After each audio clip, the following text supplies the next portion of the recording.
Dialogue.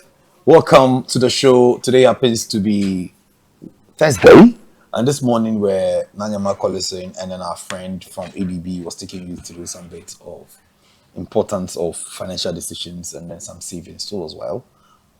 2 days ago, I took you through some elements of faith-based financial decisions. We are still in the element of finances, but as Christians, how should ethics guide the businesses we do?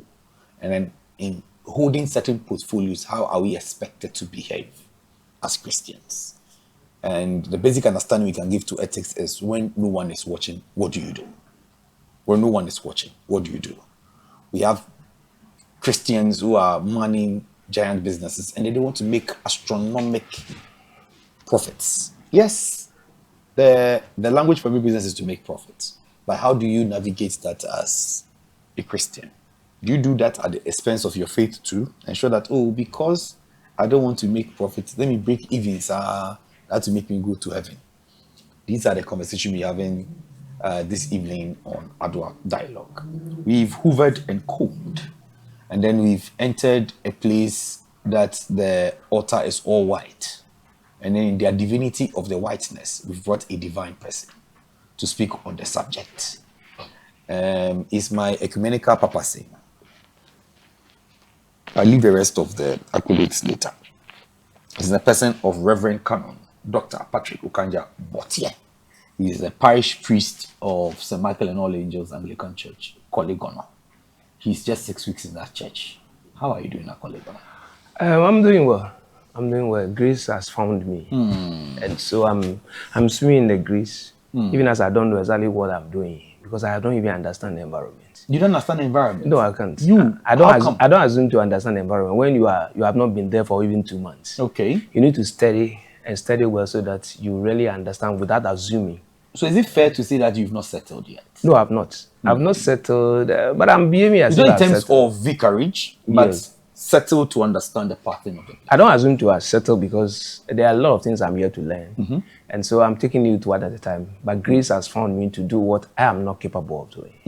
And that has been the story so far. I expect the reception to be warm. More than warm. I felt like I've been with them for quite a long time. But I'm somebody who does things as if I'm used to it already. Because it's the environment of God. And God's things are always the same. Following trajectory of places you've been, yes, in fact, the conversations have always been that your vision for every church dawns on you that the first day you enter the place for service. Yes. Have you seen what your mission for the church is here? Yes.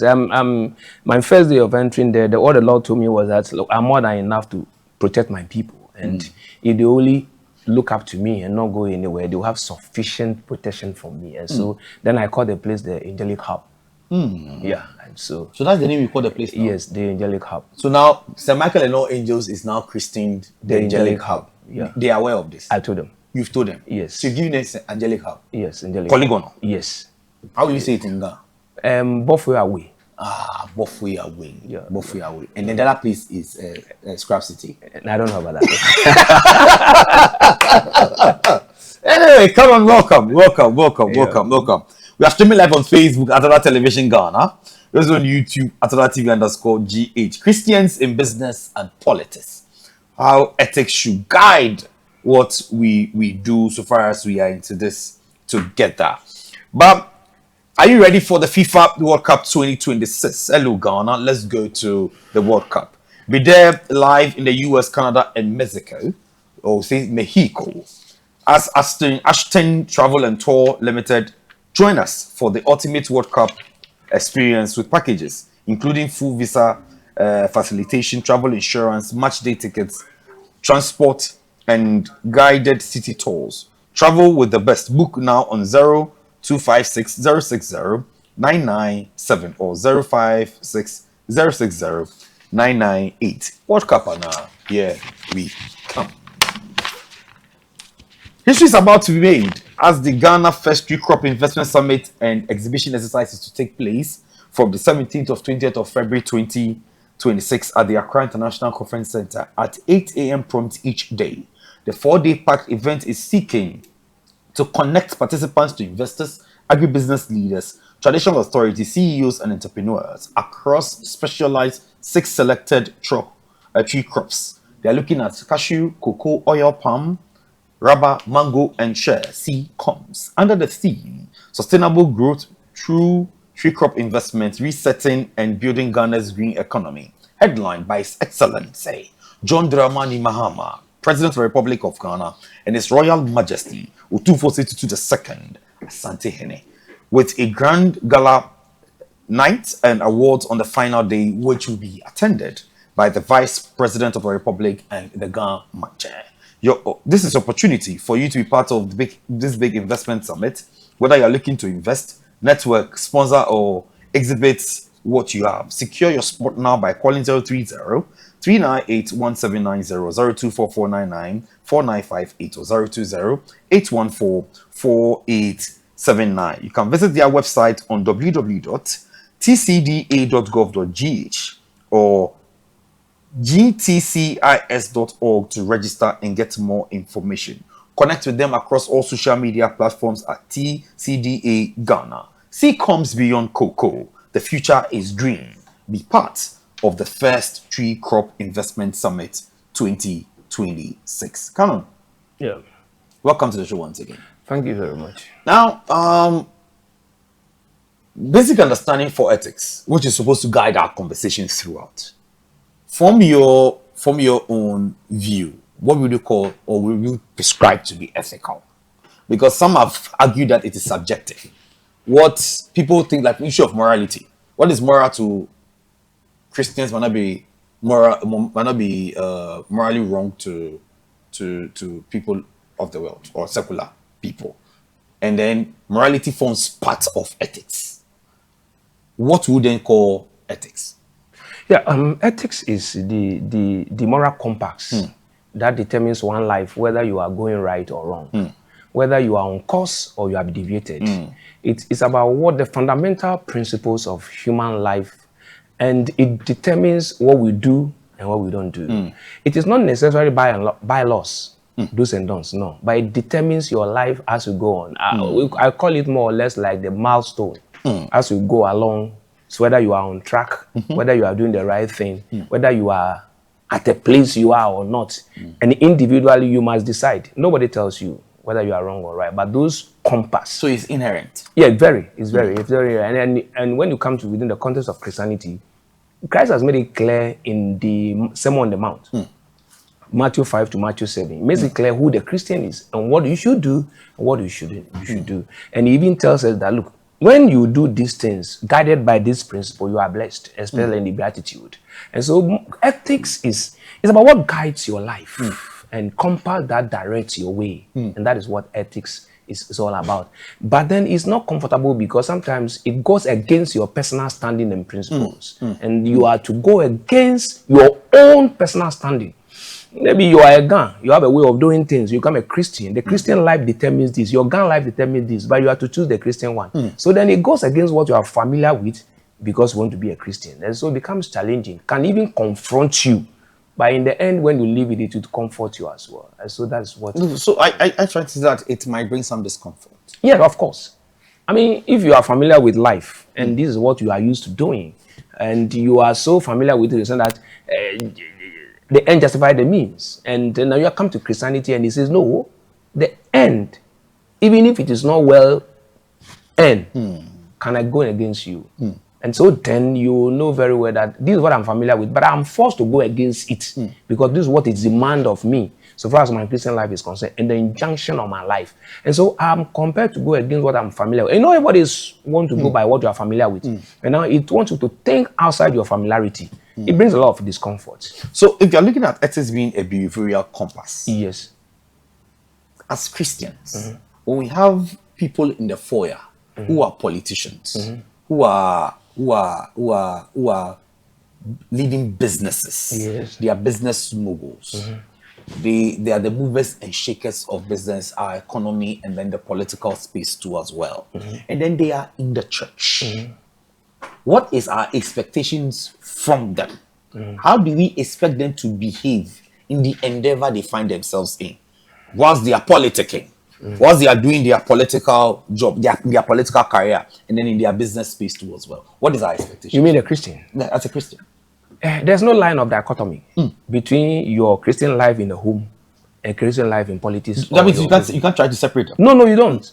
No, you don't. And you see, this is where we are getting it wrong. And when the European countries started to go by the Christian ethics, it used the Christian ethics to develop themselves, to be faithful in what they do, in their labor, in their relationship, in their politics. What is right is right, what is wrong, and therefore somebody like Wilberforce could stand up and say that slavery is wrong, even as they are benefiting from it. His Christian life tells him that this is wrong, let's stop it. And so the people who were doing it, out of their own Christians, they fought against slavery. And so ethics is about living your life mirroring what you stand for. And so when you are going against what you stand for, then you are not being ethical, especially as a Christian. And so whether you are a politician, your politics shouldn't be the same as the world. Why? Because you are light. And your light shines when your ethical life is becoming illumination unto those who are in darkness. And because those who are doing evil things and justifying them might not have the light you have.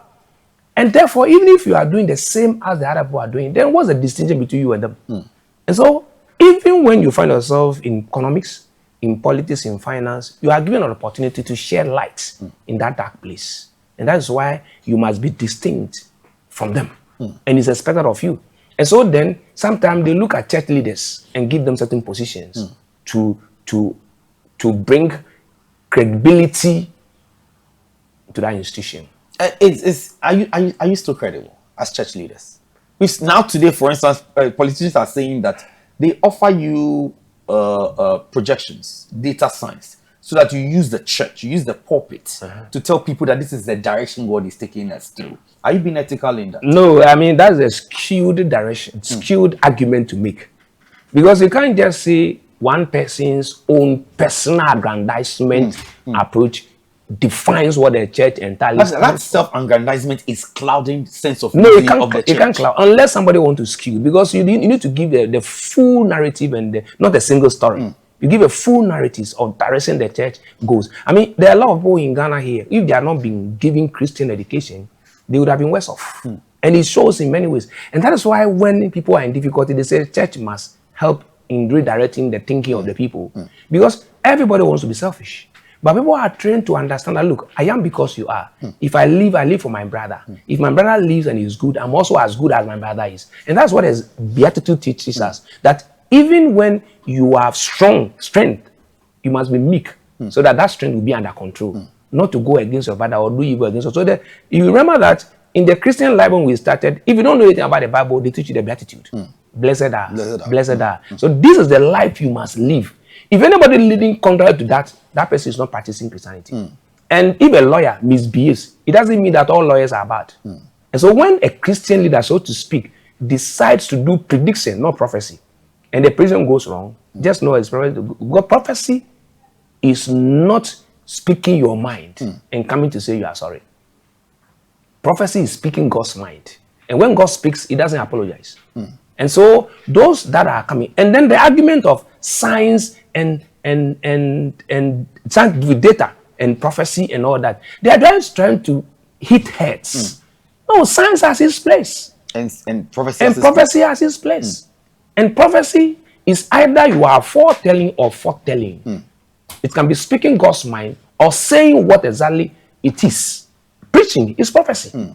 Telling people what's supposed to be done is prophecy. And telling people what is yet to come is prophecy. But all other things that are done, for me, because do you know God's mind or who becomes a leader? Are you even aware that God has said, this boy won't me mind them? No, we are talking about this when you said that people in the church are attached to certain institutions or certain entities to provide credibility. Yes. And this is a thing where we have found people in the church who have found attachment, and then things that they represent is rather bringing dishonesty. It's shrouded in that. No, but it doesn't change the fact that the church still stands to give credibility. Because we know lawyers who have found themselves in very scandalous situations. Yes, doesn't mean that our lawyers are not needed. Yes, I mean, so that's one. So just deal with the knots, the bad knots, and deal with them squarely. But doesn't change the fact that the moral institutions are there to give direction. Let's talk about honesty. Yes. How is a Christian expected to be honest? Well, the word honesty here means that do what is right, not necessarily for your benefits, even for the benefit of society and others as well. Poor admonish. And that is exactly you should think about people. Yeah, and that's exactly what the Christian has been called to do. And that's why it says that be transformed by renewal of your mind. What it means is that under our normal circumstance, when we are not renewed, we are selfish. Human beings by nature, we are selfish and self-centered. In fact, our ego makes us so much of ourselves. But then when you become a Christian, your ego, which makes you so much of yourself, is nurtured. So you are nurtured from self-centeredness to all-centeredness. And that is where honesty comes in. And so until you go through that process of transformation, you assume you are Christian, but you are not until you are tested. Come on, you have been in the world of work before your divine call to become a priest. Yes. You've transacted. In fact, you have engagement with friends. Yes, that's right. For the last time I met some of your friends from Tripoli who came to visit you. And then these are business people. That's right. The language of a business is profit. That's right. They are telling me that I should think about myself. I shouldn't think about myself. I think about people. But I am in business to make profit. Yes. So if I'm trying to maximize profit, don't tell me that I'm being dishonest. Okay, let me give you an example. Have you heard of what we call the Calvinist ethics, work ethics before? Work ethics. Yeah, okay. Calvinist work ethics. They come from Calvinism, which is John Calvin, one of the reformers in the Christian times. And it was adopted in South Korea. Now, this is what it is. It says that when you get a job, the job you've gotten is not for you alone. And so when you work 8 hours, work about 2 hours. That 2 hours is not for a brother who is not working. So that the company will be expanded and you will also get a job to do. In that instance, even if your work, you must do extra for somebody to get work to do, how much more making profit? It means that everything you are doing, the next person should be your consideration so far as the blessing you're getting is concerned. Because the blessing is not meant for you alone. Now, when God blesses man, it's not blessing for his personal gain. It's blessing for the extended people and to get it from. And so when you are thinking so much about yourself and the money you are going to get at the expense of others, you are not being a good Christian. You're not being honest. You know why? The more you are increasing things, the more people purchasing power is reduced. And if their purchasing power is reducing, they will find themselves in trouble.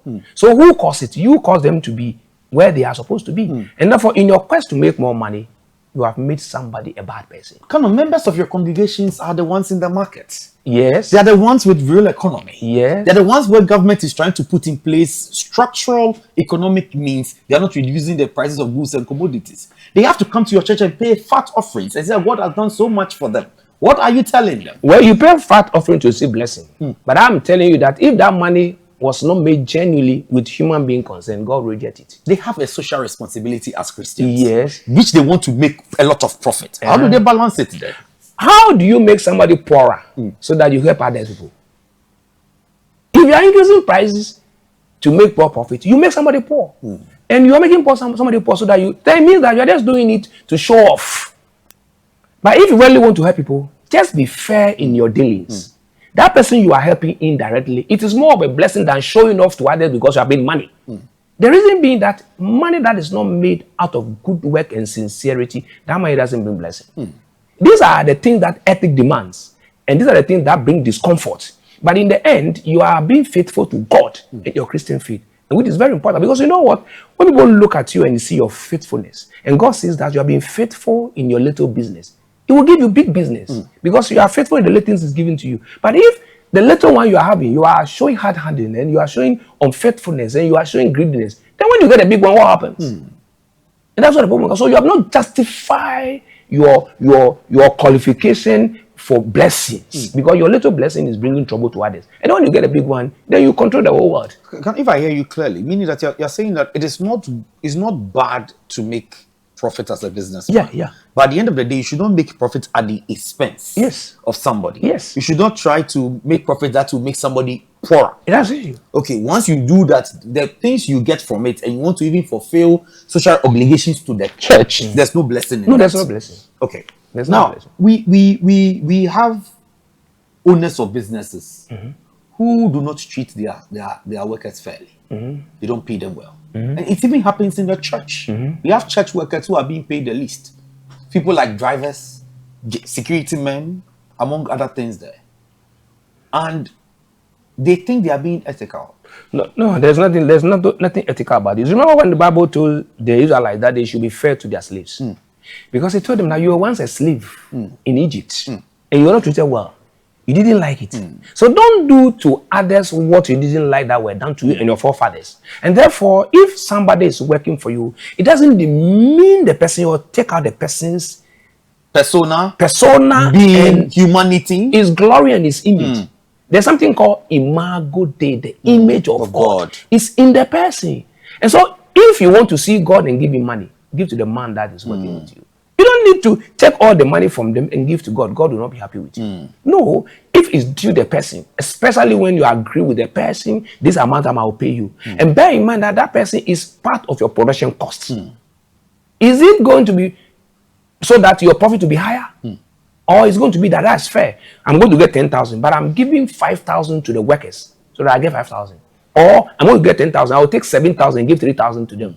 No, that's not fair. And when you do that, you don't get their blessings. I'm not saying that give all the money to them, because human beings are insociable, that whatever you give to them, still they are not happy. But let your conscience guide you. That look, this is fair as much as possible. And this is the thing I can do. But you see, the human tendency to be above others is what drives all these things. And your transformation must come so that you don't become like others. Come on, I've been invited as chairperson of an upcoming harvest.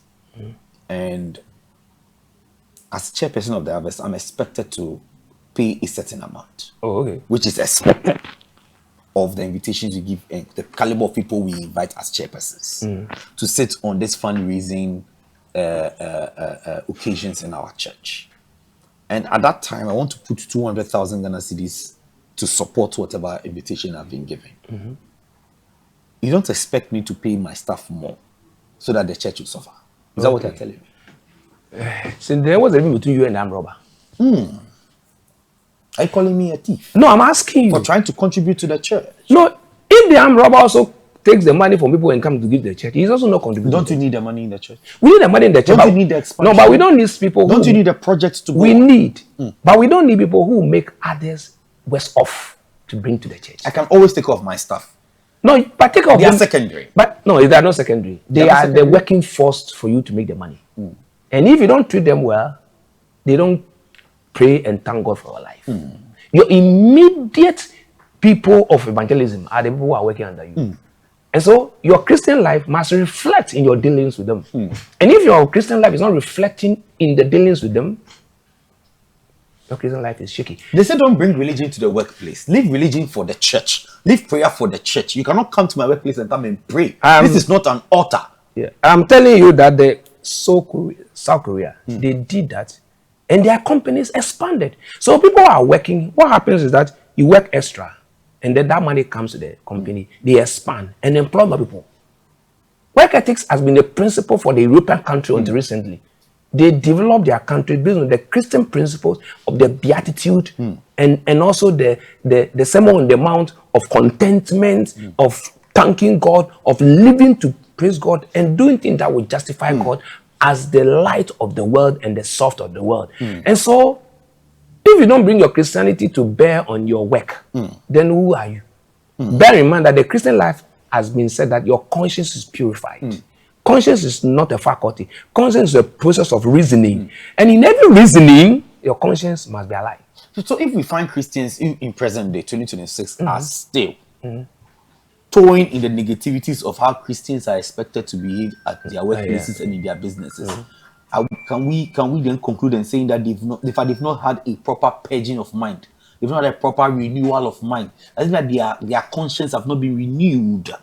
Yes, it should be a challenge to the church, because the members, Christian, are the product of the church's production. And so if what we are producing is not what we are expected to produce, then there's a problem with the process of production. And so that should be a challenge to us, because it is presupposed that the church's activities will lead to a better life in the community. Because if our Christian life doesn't impact the society positively, then there's a problem somewhere. But the church is now fueling corruption. How do you mean? Because the church is putting spotlight on eminent politicians and business people in the church. They are the ones who are the who's, the bourgeoisies. They say and it happens. At this very moment, as you are saying, I don't have the data, so I may not challenge you. But it will be unfortunate for a prominent Christian to do underhanding. Very unfortunate. And if a church sees that, it doesn't take an action, then that church has compromised. Because what's the difference between that person and the other person who you have those prominent people. We have prominent people in the churches. Men and women of God are leading those congregations. They know that in fact, because the data will tell us how much a minister is being paid, how much a member of parliament is paid. And then we say that, okay, this is the target of the church. This year we want to realize 500,000 Ghana cedis. And Honorable, we expect you to cater for half of the money for us. Honorable says no problem. Do we tend to wonder where and how Honorable is going to get the half of the money? Yeah, it should be a concern. But you see, this is then the issue again. God has a way of providing. There can be genuine people who may be able to get money to support the church. Because the guys have seen that. So genuinely you can work for God. God can open doors for you. And so it doesn't deny the fact that God is capable of blessing people beyond their capabilities. But I'm saying again that if that money is going to come from underhand dealings and it's going to affect people's economic status and standing and make them poorer, please don't do that with the justification that I'm going to support the church. No, God will not accept it. Even the same church people are taking the kickbacks. The same church people are adding the 5% to their contracts. Then the same church people are saying that if these underhands do not take place or the bribes don't pass under my table, you not get the contract. No, so let me give a scenario. There is a sting. They use something to do operation. When they are operation, when they are stitching, they use. I'm told that there was a price for one being $1.2. That one, when you use it, it will dissolve early after the stitches. And there's another one that is 0.6. It will take a long time before it dissolves. But that is from China, so to speak. Now, there was a minister who said that he will not go for the one that is 0.6 because it will affect the patient. But when you go for the 0.6, it will make profit and you make money. But the student said, I'll go for the 0.1 instead of the 1.8, instead of the 0.6. And he went 1.2, but he didn't get profit. That person stood, he didn't make money. Unfortunately, when he left office, he has a own computer building, he has to go and be in that building. But the one who will engage in the 0.6 and make more money will build more building. But the truth of the matter is that God knows our hearts. And so I stand here, and anybody who's listening to me as a Christian, I want to tell you that, look, don't be in a hurry to be rich. And don't outrun God. If God calls you and you are a Christian, believe that He opened door for you at the right time. Because if you find means of making that's not from God's blessing, the people you are shortchanging will not bring blessings to you. And if you make people poorer and they become certain problem to society, you are as guilty as charged. Aside the pressure that comes from family, yes, where at certain age of young people, they getting into certain businesses or positions, it comes with, and also church commitments, societal obligations. Sometimes you come and then somebody like, hey, you are working and they don't even have a car. You are working, you are still picking trotro. Come on, how can young minds be conscientized for them to understand that it is time and season? This is the issue of ethics again. Ethics says do what is right, that not do what people are saying or do. So it is your judgment. And you cannot even tell anybody, oh, because somebody is doing, that's why I did it. That's not justification. And so you cannot follow the bad wagon. No, you can't follow the bad wagon. And that cannot be justification. It, in fact, is no excuse because you will be judged. Personal action. And so you as a Christian must know and understand that God has a way of blessing us. If He hasn't prepared you, He will not give you. And so if he knows very well that if you get a car, it will be a source of draining your income. He won't give you a car.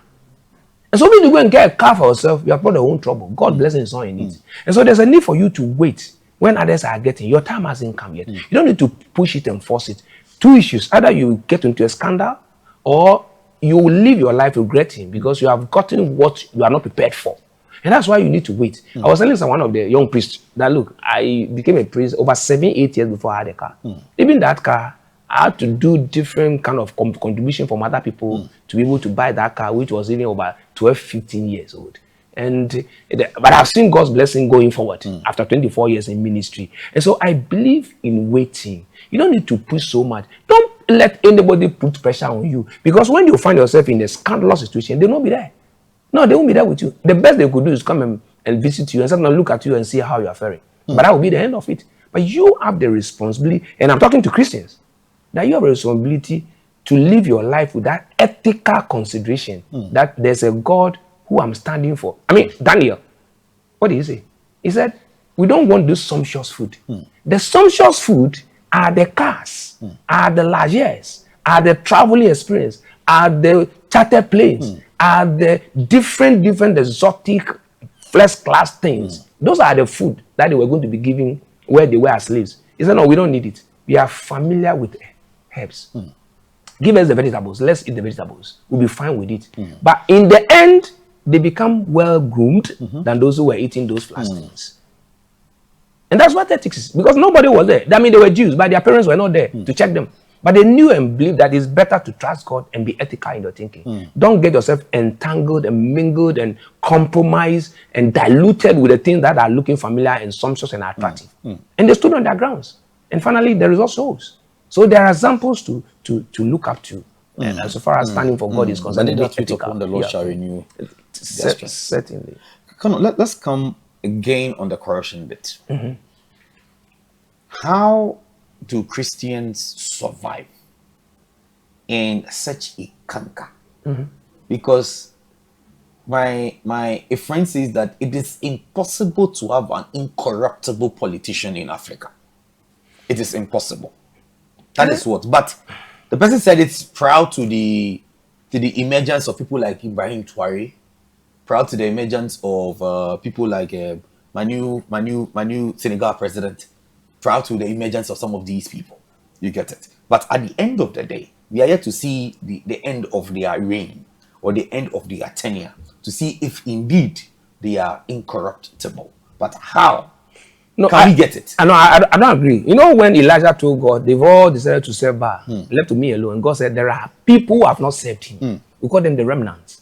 So there are people who have not, but they are not the loudest ones. The one I give example was a minister. I don't want to mention his name. He's recently died. But this was somebody who stood and said, no, I will not take that money that may make somebody suffer.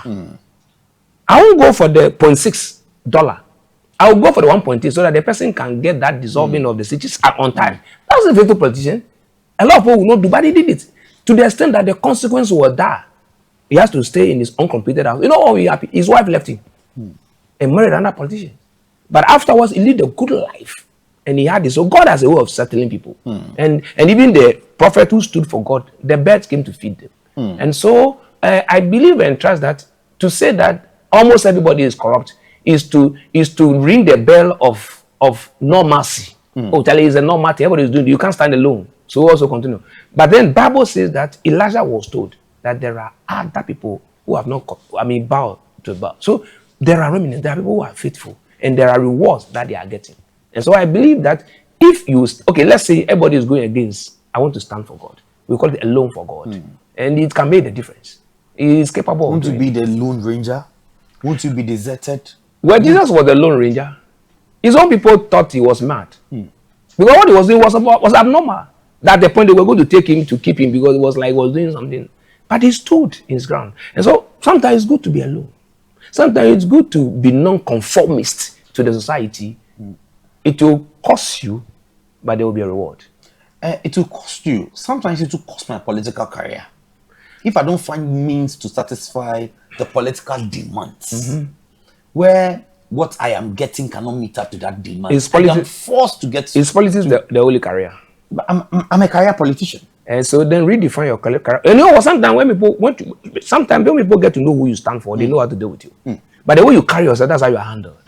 If they see you as one, they know the people, they can deal with them in those areas. But there's something, this one don't go to him.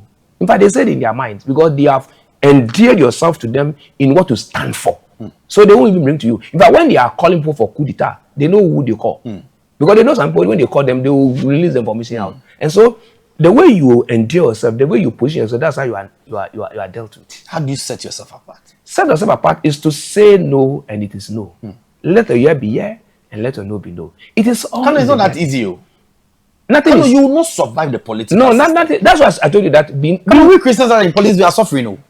I don't know whether you are a politician, but I'm talking on their behalf. They have sent you messages. They say they are suffering. They are suffering. Yes. But why don't you suffer? Because take up their cross and follow me. And that's what Christ said. He said, take up their cross and follow me. You see, I was telling somebody that I'm a priest. I've decided to be a priest, and therefore certain things I've been denying myself. It's a choice. So if it's not to be a Christian, you can't be a Christian tomorrow and today you are another person. Then Kofi Kinata will say that you are a part-time Christian. You come for altar call. What altar? How many times will you come for altar call? Oh, so you people don't limit us, so you can come as many. And no, but you see, when your conscience is awakened, it doesn't die. And so when you are become a Christian, you are renewed. That renewal is a light that must continue shining. Because you don't know. If you don't take care, by the time you say you want to come back, you may not have the second chance to come back again. And so it's very tricky. And I don't advise anybody to. Don't decide to help yourself when God wants to help you. It may delay, but his time is his time. It is not the timing by chronometer. It's timing by the season that God himself has set out. It's difficult, I know. Women have married and they don't have children and they want to force at all costs. But finally, when I know somebody who even had to go for IVF, and when they give birth later, people were telling that the baby is from bottle. Now she has given birth, she was not happy. And one of them also had, but later on she gave birth by herself. How do you treat the one that you went and so you see, it pays to wait upon God so that your testimony will be complete. And as a Christian, your testimony is the blood of the Lamb. You overcome the evil one. No, the concern is people in reality are being hit by some of these things. Sometimes in their conscience, they just want to stick to what is right. But they get overpowered.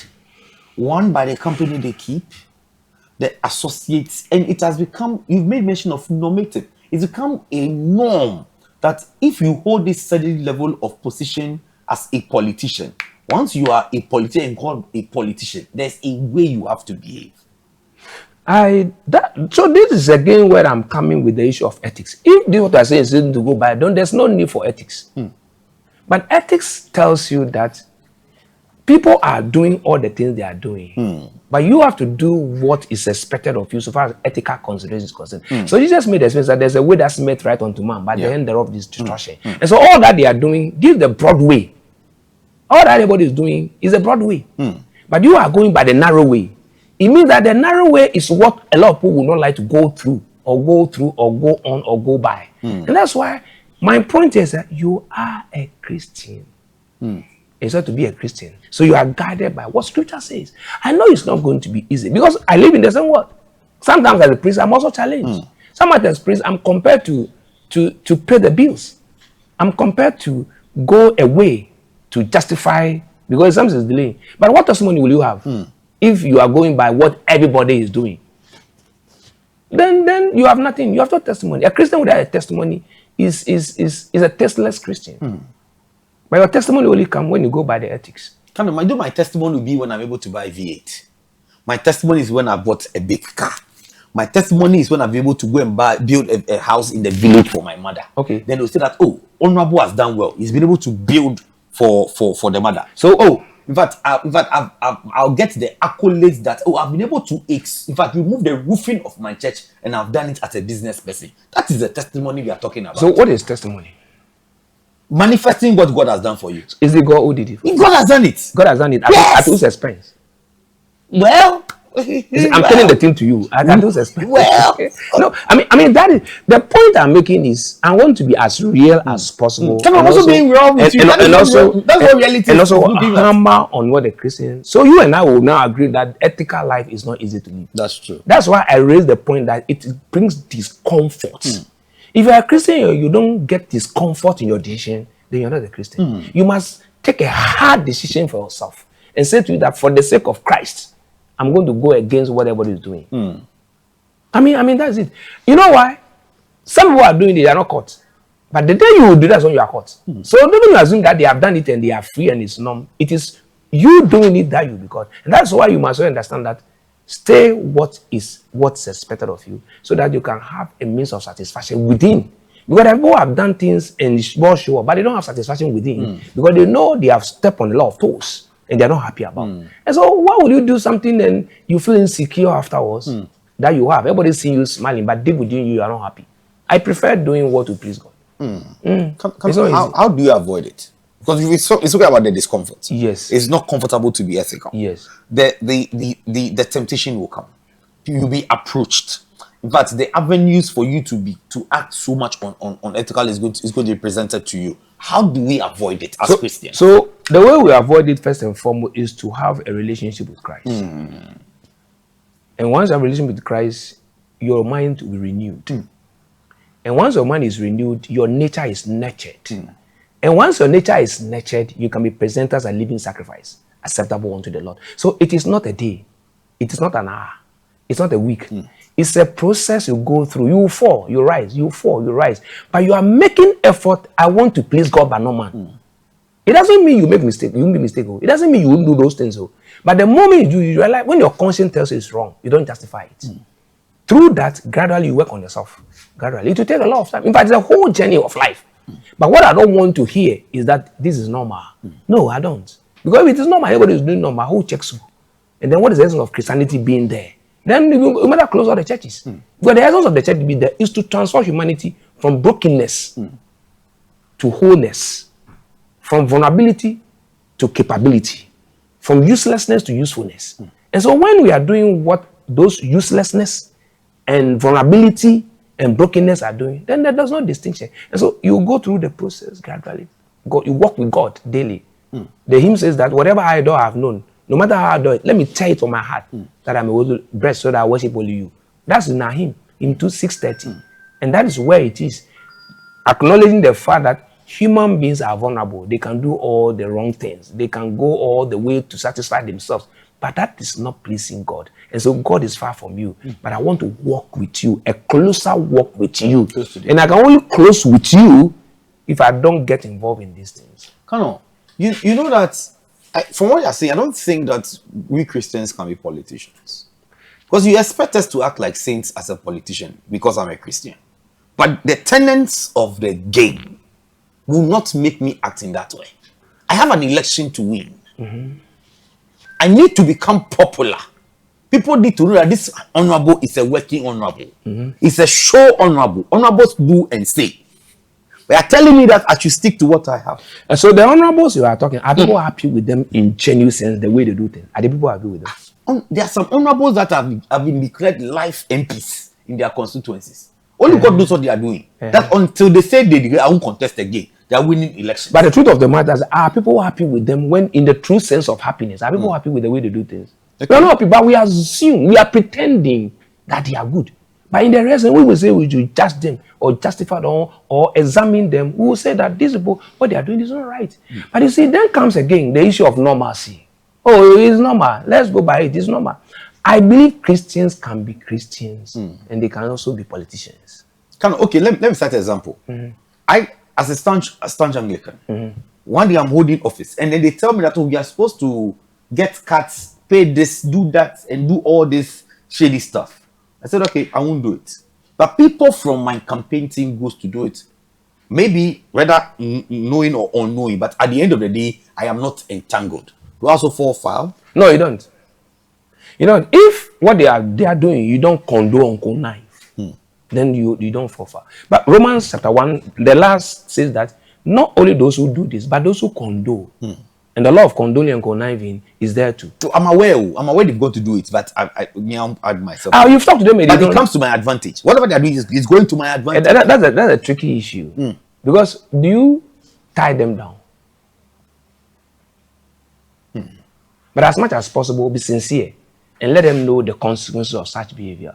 Because if you are also pretending that you don't know or you haven't asked them to do and they are doing on behalf, when it happens and you know they've done it, God has a way of dealing with all of it. It's all about the conscience. And when that's what the issue of the conscience is a very strong thing.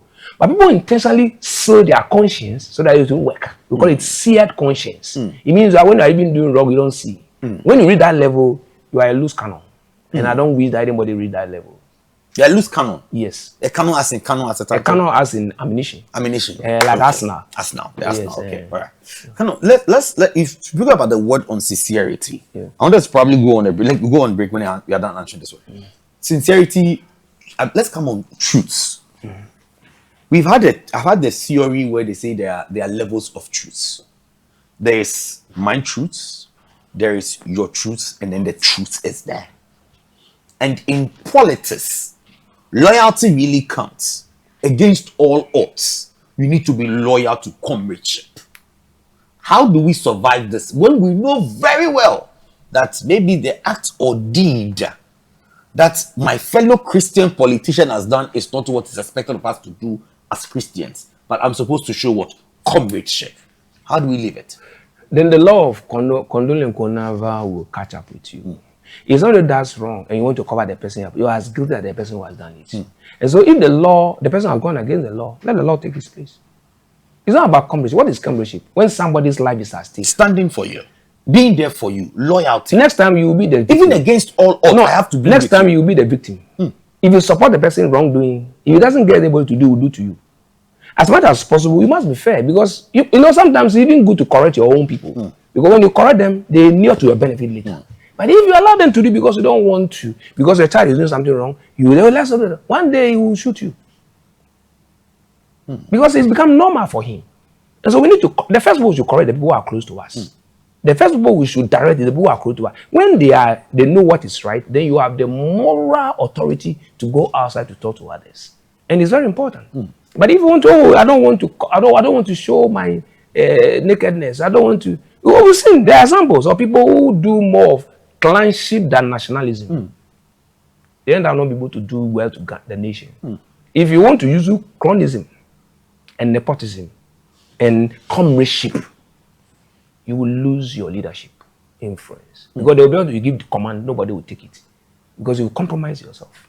I always say example don't you think some of them, that is how solidarity is won?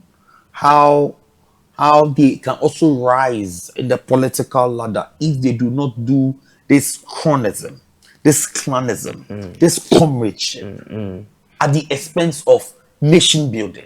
A leader who doesn't look at his responsibility first, but look at loyalty first will fail.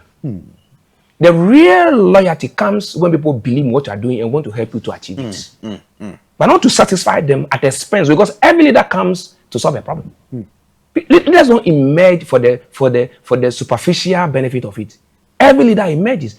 We are not doing leadership. I would have told you what every leader in Ghana came to do. And if they realize and achieve it, they have hit the bull's eye. And so as a leader, your real loyalty comes in the people who helps you to achieve why you are there. Not to give them comradeship and nepotism and they are doing wrong and you don't support them.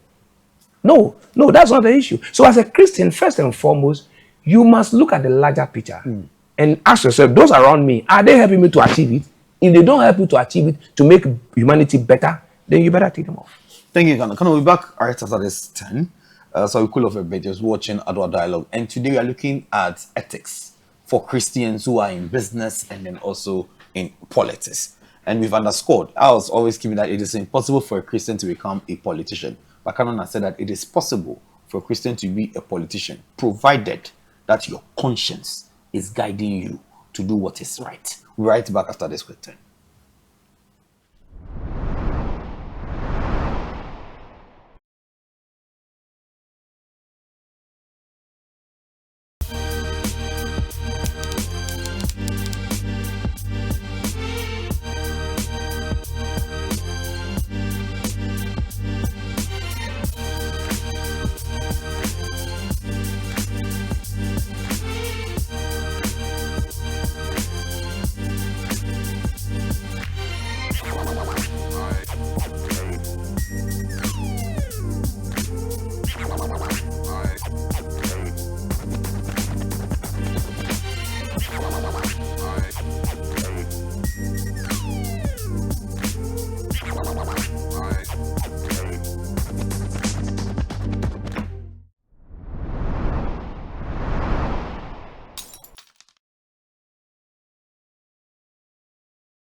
Oh yeah, Ghana is opening a new chapter in green growth and investment. Tree Crops Developmental Authority, TCDA, presents the first Ghana Tree Crops Investment Summit and the first Tree Crops Industry Awards 2026. The four-day event runs from the 17th of February to the 20th of February 2026 at the Accra International Conference Center. Morning sessions start at 8 a.m. and afternoon sessions start at 1 p.m. daily. Theme: Sustainable Growth Through Tree Crops Investments, Resetting and Building Ghana's Green Economy. The summit brings investors, policymakers, agribusiness leaders, entrepreneurs from cashew, coconut, oil palm, rubber, mango to share from all over the world to connect. Climax on the summit will be a special gala night and first Tree Crops Award ceremony. For exhibition, sponsorship and registration, contact us on 0303 981 790. Visit our website at tcda.gov.gh or connect with us via our social media platforms at TCDA Ghana. Registration is required to invest in Ghana. Grow tree crops. The future is green. Be part of it. Seacoms beyond cocoa. Our Seacoms, our future. Come one, come all. Your future calling. Are you ready to build it with confidence? Welcome to the Data Link Institute of Business and Technology, Tema's premier university, your launchpad for excellence since 2006. Do you see yourself leading in the boardroom, innovating in tech, or shaping the future of business? At Data Link, we don't just offer degrees, we craft futures. Choose your path and dive deep with our School of Computer Science in Computer Science and ICT, School of Business Administration in Accounting, Marketing and Human Resources, or elevate your expertise with our School of Graduate Studies. From bachelor's to master's, from professional diplomas in logistics with UK recognition to sharp short courses, we have your blueprint.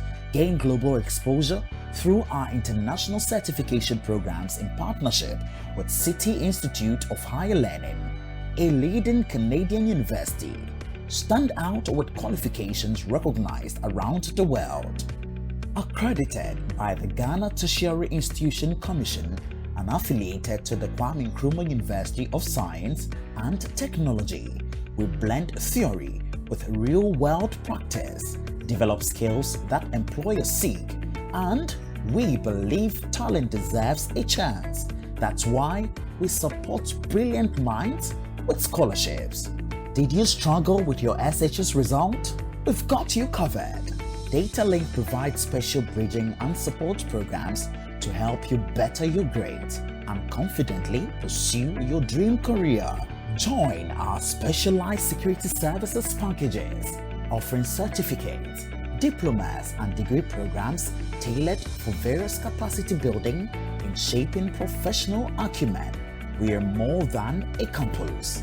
We are a community. Join us and learn with us on campus in Tema, off campus, or online. Choose sessions that fit your schedule, day, evening, or weekend. Your journey to impact starts here.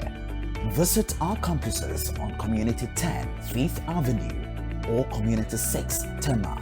Enroll today. Data Link Institute of Business and Technology.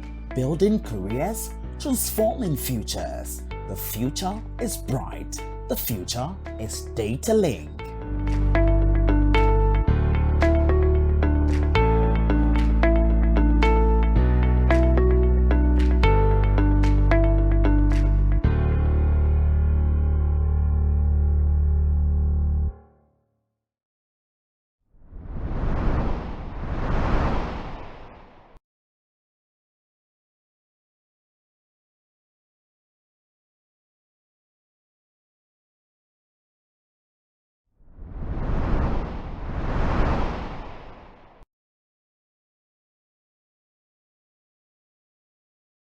Back to Adoa Dialogue, insightful engagement shaping the future. Come on. Someone has sent a question that is the church sometimes not to be blamed for Christian members being drawn into such temptations to want to make money or earn political power and favor as the church treats people based on their perceived status, affluence? That is very unfortunate. If that is the issue, or that is a perspective or perception, it's unfortunate. Because in the first instance, the church doesn't treat anybody above the other. The real reality of the church is that everybody should be equal and treated the same. And so James said that don't treat anybody because he has a special ring or special status. Everybody should be equal. That's why we sit in the pew. The pew is that we are all fine. We are equal. We are the same. And the altar is there. I mean, so everybody sits in the same. So, but the human thing comes in here when people want to be seen, to be heard, and so they offer money. Me as a priest, I don't see anybody important than the other, because somebody may have money, but he hasn't got legs. The person who has legs will do the leg work, but the leg work will be financed by money. So the person who gives the money and the person who does the leg work, they are equal. And that's what I believe in. But sometimes too, if the people themselves, the one who gives money, we still him to be more than any other person. So we do that to the extent that harvest, instead of thanksgiving by us as members, we are looking for rich people to come and give our thanks. Hasn't God done anything for you? God has done a lot for you. So why don't you thank God the best? You are bringing somebody in to come. And the more you are bringing the people in, the more you are making them feel that they are better than us. No, that shouldn't be the issue. So your theory and what you are saying is that when a church is having harvest, it is when they are reaping the things God has done for them. That's the essence of harvest. As church members. That is the essence of harvest. And not for them to bring outsiders. No. How do you then hit your target if maybe you don't have echelons in your church? What target? What from the target? The target must come from reality. If you have a church where they are 200 people and you are getting 1 million, how realistic is the target? So the target should come from. But you see, there's a difference between fundraising. Harvest is not fundraising, or what they call special purpose vehicle, where you want to do a certain project, you are looking for certain money for it. You can look for people to help you do it. But when it comes to harvest, it is thanksgiving for the members for what God has done for them for the year. That's another thanksgiving. And it comes from like the guns when we are doing homework. It's our thanksgiving. So people come, so be Abba, they bring their goods from the village to come and thank their gods for what is done for them. And every religion has a harvest. It's a festival. It's a means of thanksgiving. So the real meaning of harvest is the members of the church coming together to thank God for what is done for them. And the Bible says that the Feast of Pentecost coincided with the Jewish Thanksgiving festival. That is it. That is the essence. So every religious institution has a day of Thanksgiving. And that harvest are Thanksgiving. But we have also made it to the fundraising. And that's where the problem comes in. But the truth of the matter is that the emphasis must be on the members of the church. Atoya, Tashieboya. So if cannot, we are not the same. Okropon has different wings than the pigeon and all others. And so everybody must be compared to bring what you have based on the level of your blessing. And the level of blessing God gives to you based on the capability and the training He has given to you. So we may not be the same, but we all have a role we play in the church. And therefore, I don't see why somebody should be treated special because he has certain high status in life. Do you know what somebody can become later? And do you know what somebody is contributing? There was a man who said that he has been neglected by the church. Then I asked, what was it? I said, he used to give money. Unfortunately, because he was giving money and he has no more money, people don't recognize him again. But if he has been involving in church activities and not only money alone, when he's not there, people will feel his absence. And I feel that nobody should feel, and nobody, a real church, shouldn't put premium on people who just give money in the church. No, that's a wrong thing. It shouldn't be a means of measuring a good church.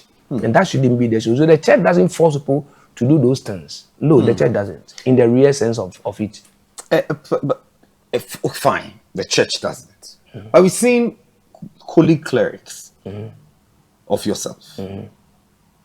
We've heard stories where it seems some privileges is given to the people who are affluenced and then they have in the church. So maybe booking of church or maybe things have to happen. So for instance, even a confirmation class has to go on. Then me that my mother doesn't have money, they'll take me through the long haul of the 1 year. Then because Odate has money, his son will sit there and 2 weeks to confirmation, he has to come and join you to catechism class because Odate has money. These are your traditions. So does it mean that the confirmation is being sold? You have to tell me. If your clerics are doing it, are you selling confirmation? No. Is it for sale? So then what is the end result? The end result is that you have done what you call huduk preparation. There's something called case hardening. Yeah. You have just made the wood outside strong and dried, but the inside is wet. The essence of the catechism going through the convention classes is to train the person of the Christian virtues. So if the person doesn't go through that process and it's confirmed, then you defeated the purpose of the whole process. It's not the ceremony that matters. It is the process that one goes through that matters. And that people have to understand, including the priests, they understand that people have to be. There are situations where maybe somebody is at a particular place and probably they are traveling and they want to do the conversion before they go. So the priest can see the other priest and say, oh, let me add to. And he has to justify that the person has gone through the process. It's not being done. People use chronism, clanism, priestism, and then they are pushing people that is not Christianity. And people know who know me know I don't stand for that. No. And I'm not using myself as an example, but that is how it's. So if even I have done that before, with this issue, I have to stop. No, it's not right. Because then you are training people who are not half-baked Christians. And the only means that people can become true Christian for taking communion is the process of confirmation. The content thereof and the process as well.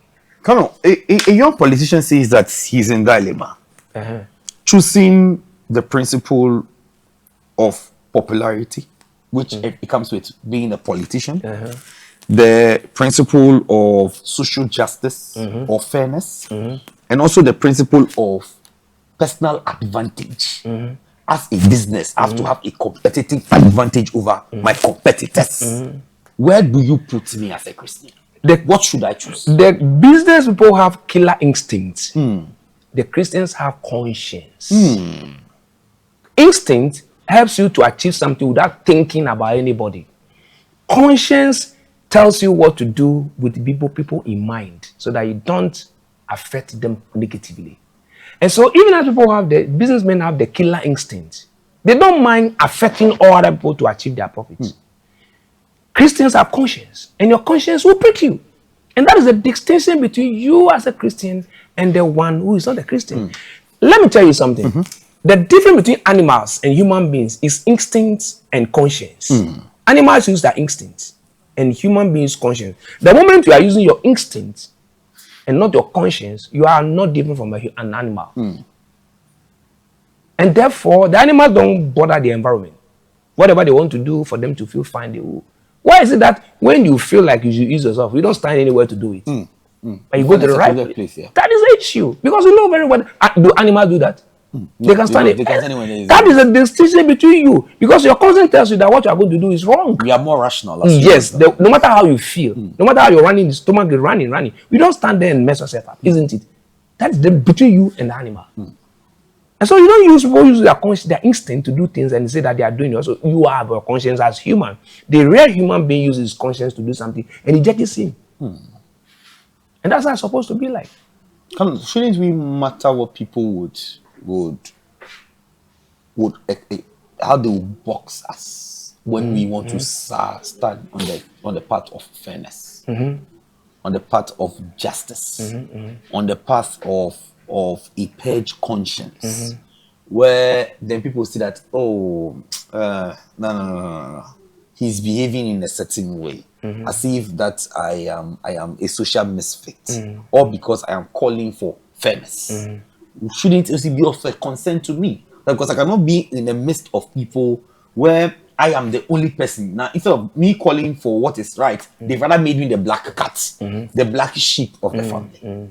Shouldn't it be of concern to me? No. How do I handle Let that? me ask you, should we continue like that? No, but I have concern. No, but the point is that My papa in the Lord, how do I deal with it? You have to stand for what is truth. The reason being that now we have a serious problem at our hand. What is the Do you know very well that Africa loses a lot of money through illicit financial transactions? Who perpetrate those ones?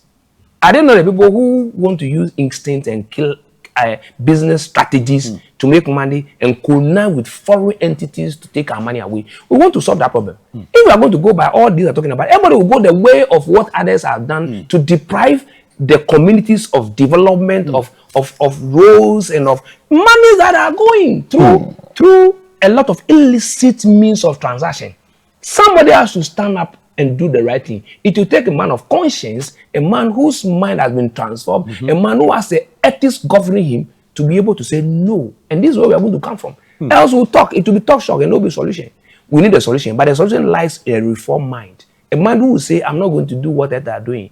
I have the opportunity. Somebody will tell me that, look, let me take pass somewhere so that the money that will come to government will not come to government. I will use another means to take it out so that you get your cut. If you compromise, status quo remain. If you go against them, the people will be known and will be arrested. GRA will go after them, and then the money will be taken from them. You've broken one chain. So you choose between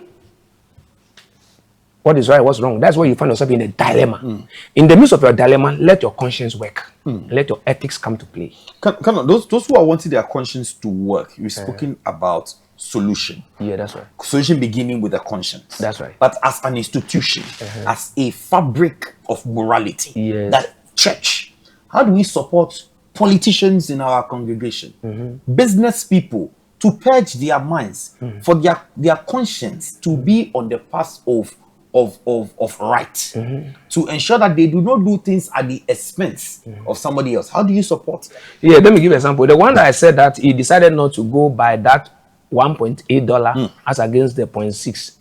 When the testimony came out, we are the Christian, we call it Christian Accountability Conference or something, and he gave this testimony, and we realized the man is living in the uncompleted house. Somebody came and told him, like, for standing for the Lord, we are coming together to complete your house for you. He didn't do with the intention of getting it for this, but because it's true for the Lord also made a way. And so I believe that the church must have a way of rewarding people who are fair in the society. We may not be able to recognize them to do it, but let them know that there's a reward for good work. There's a reward for faithfulness. There's a reward for people who stand to do the right thing. And when your people are working and they are not making so much money, but they have the opportunity to make it, but they don't make it, celebrate those people. As much as possible. Let people know that, look, this man found himself in the position he would have made millions. But he stood. I have an uncle. He's dead. B.O. Lamte, who is dead, the priest. When he was a military officer at how do you call this place? Where the diamond is, Akotia Diamond. His shoe, military shoe, stepped on the diamond. He took it and put it in the river. A diamond? Yes. He's a priest, eh? He wasn't a priest then, but he was a Christian.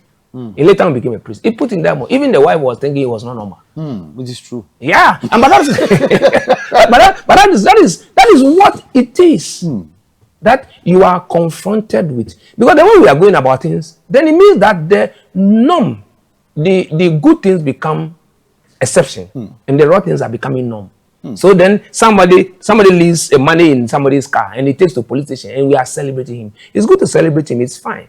But that shouldn't be the exception. That should be a normal thing. Because under normal circumstances, you don't take what doesn't belong to you. But our society becomes so corrupt to the extent that when somebody does one thing out of a million, it becomes like, wow. That shouldn't be the case. But he says that he prepared the table before me in the presence of my enemies. That is not the preparation. My cup shall run it over. When you know the person. So I'm seeing diamonds and gold. Don't you think that is that place? That is the table that has been prepared for me in the presence of my enemies. Silver and gold I have none. What I have is what I give thee. What has given me that silver is giving me that gold. So I shouldn't take it. I like the way you are just going on and on and on and on. That's how people do it, and they want to and they want to justify with all that you are saying. You are doing what's called proof text, but that's not it. Prepare table for you in the presence of my enemy doesn't come with what doesn't belong to you. You're right. He's a military, that's a security officer, chief security officer of the diamond company. If he takes the diamond and somebody may be seeing him taking, what justification will he have as a moral authority to be arresting people who are taking diamonds and running away with it? At that very moment, you are weakening your hands. You know what happens? Next time when somebody takes diamond and you are going to arrest the person, you will remember, do you remember when you saw the diamond under your shoe and you took it home? What right do you have? If you don't let me go, I'll report you. Haven't you lost your authority? And that's what the devil does. It makes us who are supposed to watch over to lose our control so that we can't correct the society. So it's like you have bent your fingers in the compromised position. And that's what it is. 2 days ago, we were looking at whether there is anything called dirty money. Yeah, there are dirty money.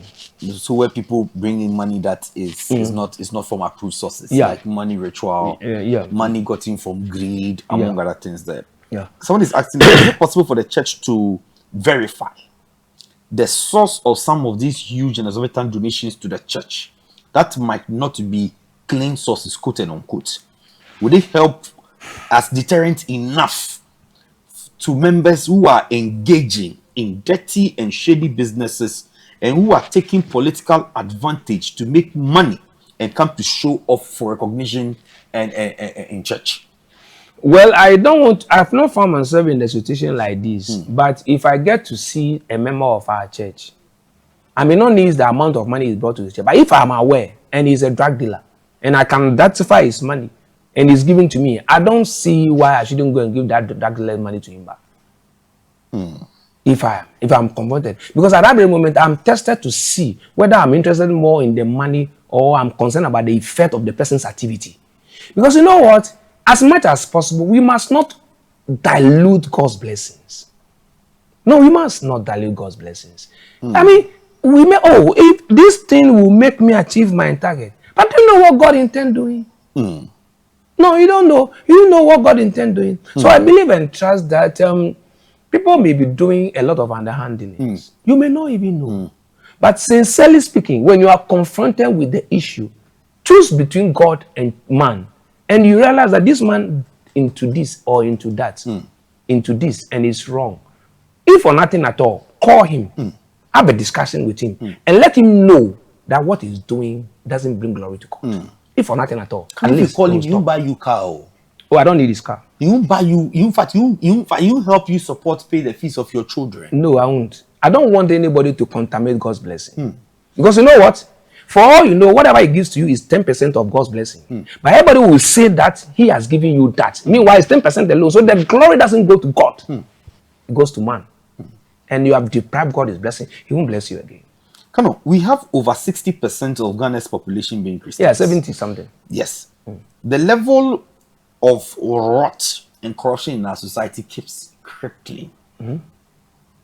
What is the church not doing right? Are we only Christians by identity and not by practice and not by deed and not by act? Now, let me give you this example. You have a filtration system which is supposed to filter water so that you get a very clean water. By the time you realize the water has been somehow not entirely clean, does it mean because of that you say that filtration is not good? It means that the filtration, there might be a problem with it. You need to change some of the filters that you use. Than to say you take the filtration process away entirely. Else you drink water you will never like. Worse than the one you have drinking, which is not entirely filtered. And so that even as the church is there and things are in the system that we don't like, it doesn't mean that that filtration that the church brings can be taken out for us to have free for. It will be worse off. In fact, it will be muddy than we are seeing. So what it means that the church has to make an effort in realigning the filtration materials we are using so that the impurities that we are seeing at the end of the filtration will not be there again. The church's role is very critical. But if there are things we are not seeing right, we need to work well. So I don't begrudge and I don't hold any brief for the church. Things ought to be done right. And we need to do them well. I heard a story that the churches are losing the prophetic voice in Galamsey prone areas because almost 2/3 of their congregations are in deep practice of Galamsey, and they are the ones that will bring in the offerings, the tithes. So the church is failing to tell them what you are doing. No, not even Galamsey.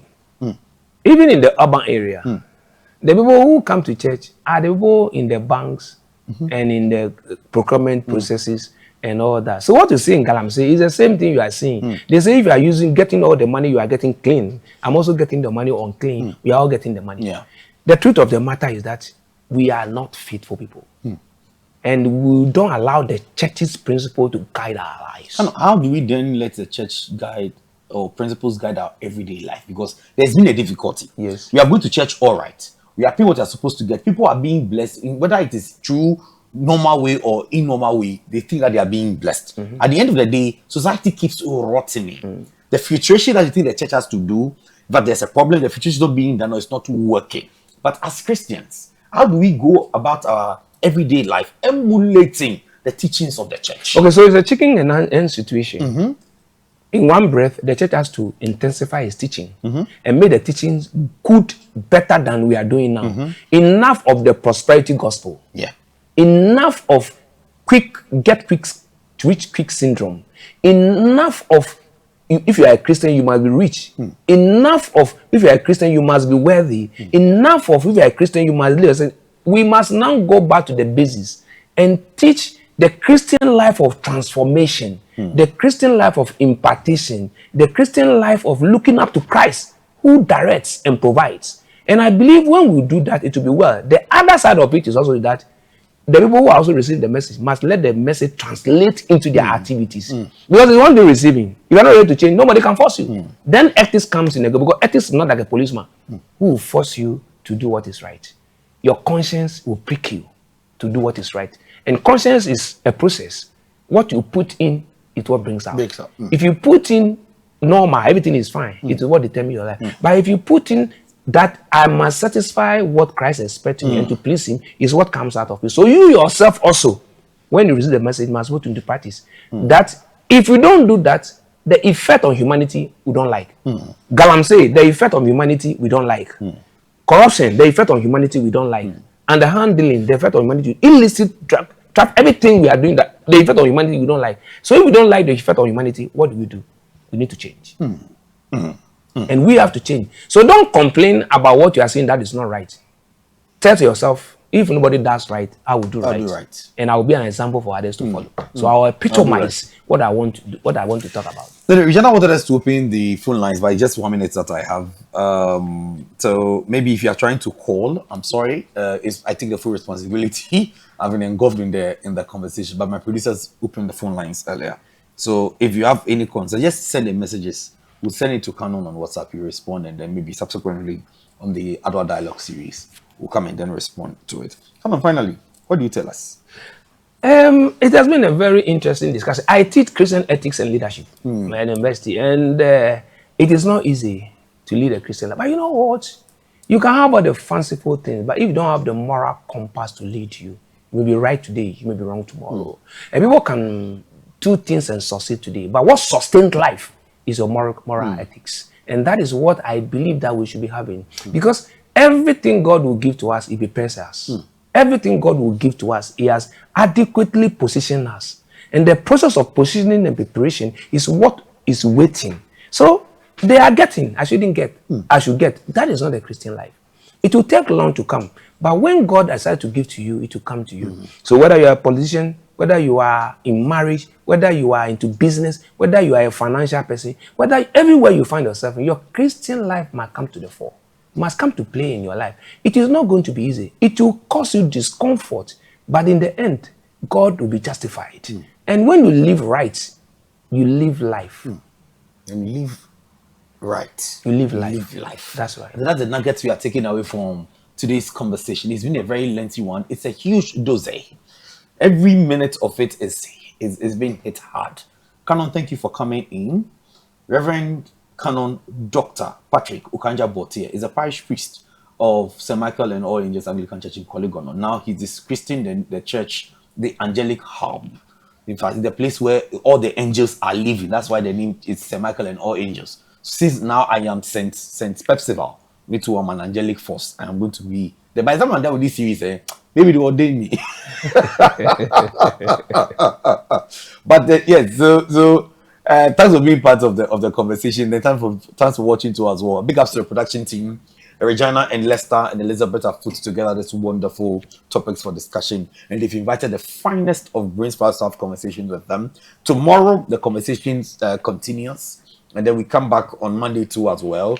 I'm sure we should be concluding somewhere next week, but there'll be a bit of legal, youth development, women and gender issues, among other things that we're going to discuss. Tomorrow on AM Ghana, as a prelude to the Valentine's Day, Elizabeth Tamaklo is going to have an interview on the importance of Valentine and why Valentine. Why Valentine? Is Valentine important? Should we be celebrating Valentine as Christians? I don't even know what Valentine is. You don't know St. Valentine? I know St. Valentine, but what has become commercial endeavor. I don't So it's not. understand. So it is not Christian. What is Christian? Christianity is love. Love shouldn't wait until 14th. So we should do love every day. Yes. But you are just taking Love. one day to commemorate. So when you finish that, don't happen. You don't believe in Valentine.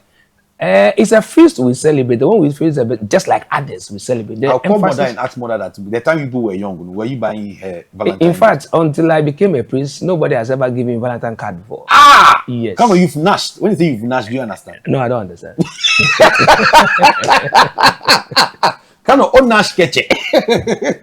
You know, if you don't get anything, nice. maybe yes, that you have nashed. No, I don't remember getting Valentine card from people. Oh. My life is too serious for flowers. Oh Lord have mercy, oh Lord have mercy, oh Lord have mercy, oh Lord have mercy, oh Lord have mercy, oh Lord have mercy, oh Lord have mercy. Anyway, big ups to everybody. And then Nana, how you doing? Nana said give shout out. Nana, maybe I walk out here. Respect. Isaiah 1 verses 16. Monjari. All right, that's all. I'm out.